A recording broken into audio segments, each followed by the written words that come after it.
పడాలంటే ఆంగ్ల భాష నేర్చుకోవాలి. ఆంగ్లం అంటే ఇంగ్లీష్ భాష పైన పట్టు కంపల్సరీగా సాధించాలి. ఊర్లో మాట్లాడినట్లు ఆగోక్క నస్పుడి ఇవన్నీ కాదు. చుట్టుపక్కల మనం గమనించాల్సింది ప్రపంచం చాలా ఉంది. మనకు తెలిసింది సముద్రంలోని అణువంత మాత్రమే. మీరు చూడాల్సింది రాకెట్ సైన్స్ అంత ప్రపంచం ఉంది. ఇంకా మీరు ఏదో చుట్టుపక్కల పిల్లలతో పోటీ పడక ప్రపంచంతో పోటీ పడాలంటే ఆషామాషి కాదు. ఇప్పుడున్న కాంపిటేటివ్ వరల్డ్ లో ఇంగ్లీష్ ఉంటేనే మీరు ఇంగ్లీషు కంప్యూటర్ స్కిల్స్ ఈ రెండు ఉంటేనే ప్రపంచంతో పోటీ పడగలుగుతున్నారు. ఇప్పుడు మళ్ళీ కాంపిటేటివ్ వరల్డ్ లో ఏమొచ్చిందంటే ఏఐ. ఇది మీరు అందరూ సెల్ ఫోన్స్ ఉపయోగిస్తుంటారు.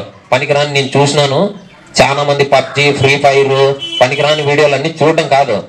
మేము చదువుకునే వయసులో సెల్ ఫోన్స్ లేవు. డిక్షనరీ అంటే ఏమో తెలియదు మేము 10th క్లాస్ వరకు. మీరు ఇప్పుడు ఏమైనా కావాలంటే అట్లీస్ట్ మీకు ఏమైనా స్టడీ పరంగా హెల్ప్ కావాలంటే జస్ట్ ఒక్క క్లిక్ తో యూట్యూబ్ లో ఎవ్రీథింగ్ ఇస్ దేర్. అన్ని అవైలబుల్ గా ఉన్నాయి. మీరు అన్ని ఉపయోగించుకోగలగాలి. పనికిరాని వీడియోలు ఫ్రీ ఫైర్ ఆడుతూ బస్ స్టాండ్ లో కూర్చుంటూ తిరుగుతూ అవన్నీ కాదు. Focus on studies. చదువు మీద దృష్టి పెట్టగాలి. మీరు దృష్టి పెట్టగలిగితే మీకు కావాల్సినన్ని వనరులు మీ దగ్గరే ఉన్నాయి. మేము చదువుకునే వయసులో ప్రభుత్వమే అన్ని మీకు ఫెసిలిటీస్ కల్పించింది. ఇప్పుడు మీరు చదువుకునే వయసులో బుక్స్ ఒకటే ఇచ్చేది. ఇప్పుడు మీకు everything note books bags pens each and everything provide చేస్తుంది. మీరు ఏం చేయాలా? మీ తల్లిదండ్రులు కూడా ఎందుకు మిమ్మల్ని పాఠశాలలో పంపిస్తున్నారు? మా మాదిరి వ్యవసాయంలో కష్టపడకూడదు, వీళ్ళు జీవితంలో స్థిరపడాలని ఏదో ఒక ఉద్యోగం సాధించి, ఉద్యోగం కాకపోయినా మిమ్మల్ని మీరు మోసపోకుండా ఒకరి చేతిలో మోసకపోకుండా చదువు అనేది మిమ్మల్ని నిలబెట్టగలుగుతుంది. ఓకే, వ్యవసాయం చేయడం అంటే ఏం తప్పు కాదు. ఒకవేళ నువ్వు నీ దురదృష్టశాతం రాలేదంటే నువ్వు ఫీల్ కావద్దు. వ్యవసాయంలో కూడా అత్యున్నత ఆర్గానిక్ పండించి ఇప్పుడు ఒక ఫ్రెండ్, నా ఫ్రెండ్ పశ్చిమ గోదావరి ఫ్రెండ్ దాదాపు 10 ఎకరాల్లో ₹1 కోటి దిగుబడిని సాధించాడు. దుబాయ్ నుంచి సంథింగ్ అదేదో డిఫరెంట్ ప్రోడక్ట్ పండించి దుబాయ్కి ఎక్స్పోర్ట్ చేస్తూ 10 ఎకరాల్లో ₹1 కోటి సంపాదిస్తాడు. అలాంటి మనకి చదువుకుంటేనే ఇవన్నీ తెలుస్తాయి. ఏ దాంట్లో ఏ కెమికల్స్ వాడాలి, ఏ రంగంలో ఎక్కడుండాలి, ఇవన్నీ తెలుసాలంటే మనకి ప్రధాన కారణం చదువు లేనిది without study you can't do anything. చదువు పైనే ఫోకస్ చేయాలి. మీరు ఫోకస్ చేయాలంటే ఇప్పుడు ఆర్టిఫిషియల్ ఇంటెలిజెన్స్ అని వచ్చింది. ఇప్పుడు ప్రపంచంతో పోటీ పడాలంటే మనం ఇంగ్లీషు కంప్యూటర్ స్కిల్స్ ఇవన్నీ ఉన్న వారి ఉద్యోగాలు కూడా ఊడిపోతున్నాయి. ఎందుకు తెలుసా? ఆర్టిఫిషియల్ ఇంటెలిజెన్స్ అనేది వచ్చింది. అంతా రోబోటిక్ ద్వారానే అన్ని. అంటే ఇప్పుడు ఒక ప్రోగ్రామ్ ఫిక్స్ చేసి పెడితే ఒక ఉద్యోగి చేయాల్సిన ఒక 10 మంది ఉద్యోగస్తులు చేయాల్సిన పనిని ఒక రోబో ఒక రోజులో చేసేస్తుంది. ఇప్పుడు మార్కెటింగ్ ఎలా ఉంటుంది? వాళ్ళకి కావాల్సింది డబ్బులు మిగిలిపాటు. వాళ్ళు 10 మంది ఉద్యోగస్తులను తొలగించి ఆ రోబోటిక్ ఆర్టిఫిషియల్ ఇంటెలిజెన్స్ ద్వారా తమ కంపెనీ కార్యక్రమాలను నిర్వర్తించుకుంటున్నాయి. ఇంత కాంపిటేటివ్ వరల్డ్ లో మీరు గెలుపొందాలి, వాటికి పోటీ పడాలి అంటే ఖచ్చితంగా ఆంగ్లం పైన పట్టు సాధించాలి. మీరు ఆంగ్లం పైన పట్టు సాధించాలంటే స్కూల్లో చెప్పినంత మాత్రాన do it done, go went done ఇవి కాదు. ప్రతి దానిపైన ఫోకస్ చేయాలి. ఇప్పుడు యూట్యూబ్ ఉంది బాబు నవ్వద్దు, ప్రతి దానిపైన ఫోకస్ చేయాలి.